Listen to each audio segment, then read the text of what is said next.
Peace talks between Russia and Ukraine could begin this Thursday in Turkey. President Vladimir Putin has proposed direct talks just days after violating a self-imposed three-day ceasefire. Russia also launched 100 decoy drones just yesterday at Ukraine. The war in Ukraine has gone on for 3 years now. Putin and Zelensky have only met once. It was back in 2019. President Trump has also offered to attend the talks.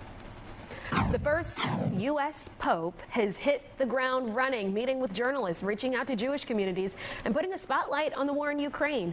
And he's only been on the job for a week. The newly elected leader of the world's 1.4 billion Catholics started his first week with a meeting of Vatican journalists, urging them to use their words and images to advance the cause of peace. The Pope also suggested the election of an American pontiff could draw more people back to the church.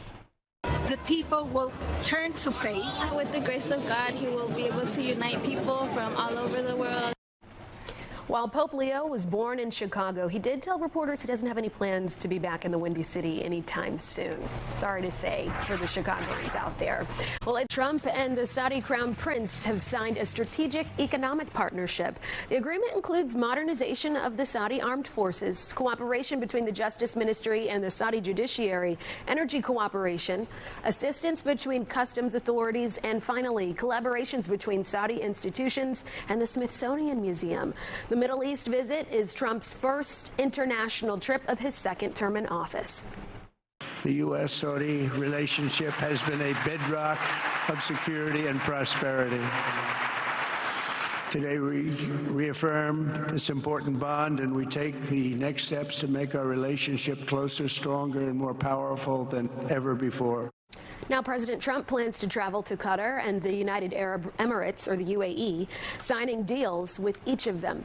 Now, one of those proposed deals has turned heads over potential conflicts of interest. It's a gift of a luxury 747-8 jet from the ruling family of Qatar. But President Trump says there are no strings attached.